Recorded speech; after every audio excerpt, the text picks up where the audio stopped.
Oi pessoal, estou de volta, para mais uma aula de língua portuguesa. E essa aula, esse vídeo, é destinado aos alunos do nono ano. Então vamos lá.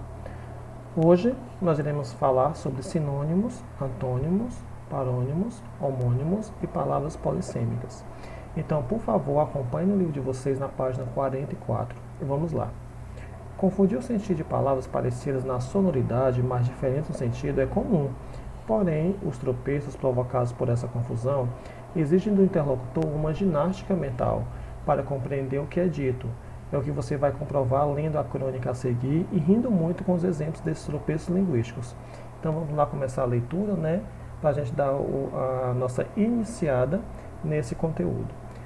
Então, o nome do texto é Tropeços, a graça e a lógica de certos enganos da fala. E esse texto foi escrito por Ivan Ângelo. Então vamos começar. O compenetrado, quase não sai, pintor de paredes, olhou as grandes manchas que se expandiam por todo o teto do banheiro do nosso apartamento. As mais antigas, já negras, umas amarronzadas, outras esverdeadas, pediam uma escada, subiu, desceu, subiu, apalpou em vários pontos e deu seu diagnóstico. Não adianta pintar, aqui tem muita humildade. Levei segundos para compreender o que ele queria dizer com umidade e consegui não rir. Durante a conversa, a expressão surgiu outras vezes, não escapara em falha momentânea. Há palavras que são armadilhas para os ouvidos, mesmo de pessoas menos humildes. São captadas de uma forma, estavam-se no cérebro com o seu aparato de sons e sentidos. Sons parecidos e sentidos inadequados. E saltam, frescas e absurdas, no meio de uma conversa. São enganos do ouvido, mais do que da fala. Como o tropeção de uma pessoa de boas pernas não é erro de caminhar, mas do ver. Resultam muitas vezes formas hilárias.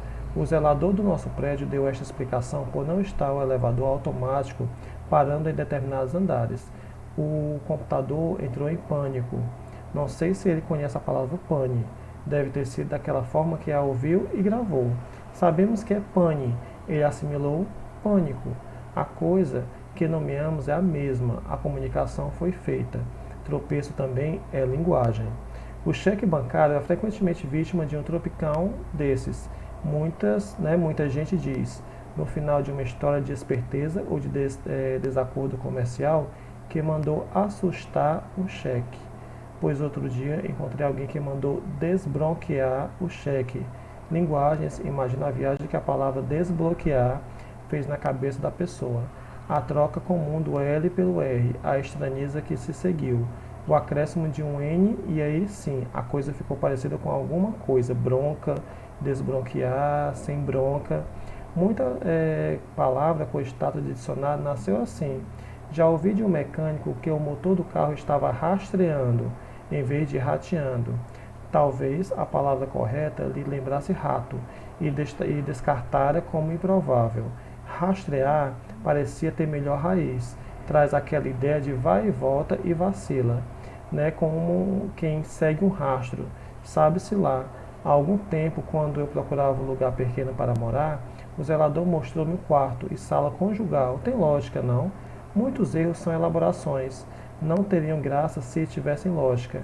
A personagem Magda da TV nasceu deles. Muito antes, nos anos 70, um grupo de jornalistas, escritores e atores criou Pônzio, personagem de mesa de bar, que misturava o sentido das palavras pela semelhança de sons. Há celebridades da televisão que levam isso a sério, que fazem isso. Na Casa dos Artistas, por exemplo, há uma famosa que ela queria pôr o cálcio no pé da mesa. Uma estrela da Rede TV falou em extintores de incêndio. A mesma pessoa disse que certo shampoo tinha pHD neutro. Estudantes candidatos à universidade também tropeçam nos ouvidos e não apenas falam, mas registram seus equívocos. Nas provas de avaliação do ensino médio apareceram coisas como a gravidez do problema, micro-leão dourado e esta é ótima, raios ultraviolentos. Crianças cometem coisas tais para a delícia dos pais. O processo é o mesmo: ouvir, reelaborar, inserir em uma lógica própria e falar. Minha filha pequena dizia água solitária em vez de sanitária. A sobrinha de uma amiga que estranhava a irritação mensal da tia, habitualmente encantadora. Ouviu desta uma explicação que era quase uma desculpa e depois repassou para a irmã menorzinha. A tia Pátia está misturada. Então vocês podem observar, né, a confusão que foi feita pelos personagens, né, em o uso das palavras inadequadas em momentos que não são aqueles que devem ser usados, né, determinadas palavras. Então aqui vocês vão ter algumas atividades, certo? E bem aqui na página 47, no final, nós temos a explicação do que é semântica. Semântica é uma área de estudo da gramática, né? Nós já vimos a parte de morfologia, estamos vendo também a parte de sintaxe, né, que é a sintática, e agora nós vamos ver o que? A semântica. Semântica é o ramo de estudos da língua que tem como finalidade, como objetivo, analisar o sentido de diversas formas linguísticas, palavras, frases, sufixos, prefixos, etc. Então fiquem com essa ideia, que semântica é a parte da gramática que estuda o significado das palavras. E na página 48 nós vamos começar a ver o que? Sinônimos e antônimos. Então esse conteúdo aqui de sinônimos e antônimos eu creio que não seja novidade para vocês, mas como o livro traz, né, é bom a gente recapitular. Palavras sinônimas são o que? Qual seria o conceito? São aquelas com significados semelhantes. Elas podem, né, podendo, uma substituir a outra em determinados contextos. Ao estudar sinônimos, é importante lembrar que não existem sinônimos perfeitos, pois sempre há pequenas diferenças de sentido entre uma palavra e a outra. Observe os casos aqui, morrer e fenecer, elas são palavras sinônimas, porém não cabe utilizar, né, fazer substituições uma pela outra em qualquer contexto. Não, vai depender do contexto. Vocês leiam esse exemplo aqui e observem o que eu acabei de falar.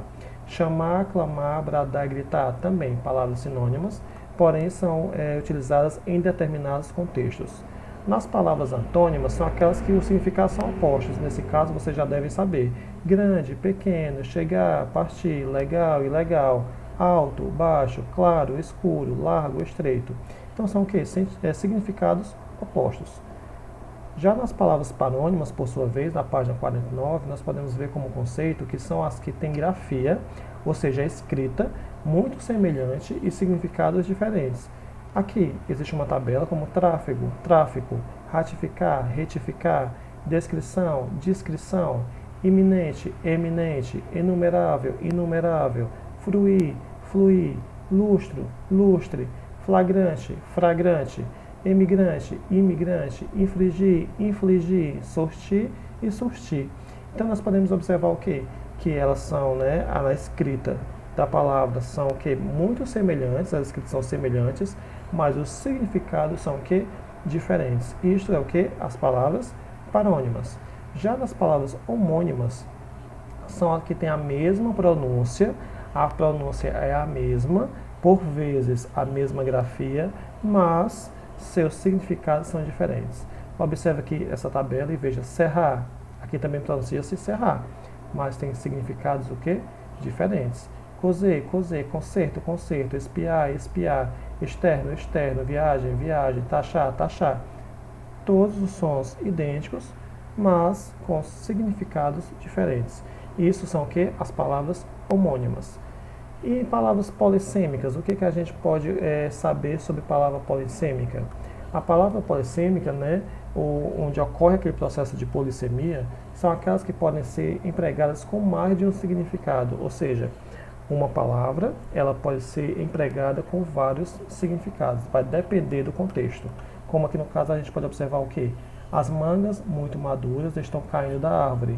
Você sujou a manga da camisa com tinta. Veja que a palavra manga foi utilizada aqui, mas com significados diferentes. Marcos bateu a cabeça no galho da árvore. O esconderijo ficava na cabeça da montanha. Compre 3 cabeças de repolho. O cabeça do grupo não assumiu a culpa pelo estrago. Observe que foi utilizada a mesma palavra cabeça com significados diferentes. Está aqui, ó. São aquelas que podem ser empregadas com mais de um significado. Quantos metros de comprimento tem a cauda desse vestido de noiva? O estudo do metro, forma ritma, né, de uma obra poética, chama-se métrica. Então, a gente pode observar que são polissemia, é o que mesmo? São aquelas palavras, né, porque são palavras polissêmicas, aquelas palavras que podem ser empregadas com mais de um significado. Então, vocês vão ter aqui algumas questões, por favor, caso tenha dúvida, né, procure naquela tabela que nós acabamos de ler, de analisar, ou se você sentir assim, para se sentir mais seguro, você pode procurar no dicionário também, para lhe ajudar a fazer essa atividade. E no caso aqui temos outros textos do mesmo gênero também, que vocês vão ter algumas perguntas, claro, né, tem duplo, mas vocês devem fazer individualmente no caderno de vocês. E também, se tiver alguma dúvida, podem me perguntar. Então, nesse momento, a gente chega ao término dessa unidade. Espero que vocês tenham compreendido, certo? Caso não tenham compreendido, vocês podem me chamar no momento do plantão de língua portuguesa e tirar a sua dúvida. Não levem dúvida para casa, né? Aliás, não fiquem com a dúvida aí na sua casa, porque vocês já estão em casa, né? Então, eu peço a vocês também que leiam o paradidático. Que paradidático é esse? Do 9º ano, sombras e assombros, certo? Porque vai haver uma prova sobre esse paradidático. Eu espero que vocês façam boa prova também, certo? Então não esqueçam de ler esse paradidático. Então eu espero que vocês fiquem bem, né? Estejam bem, e caso tenham dúvida, como eu já falei, fale comigo. Até mais, pessoal.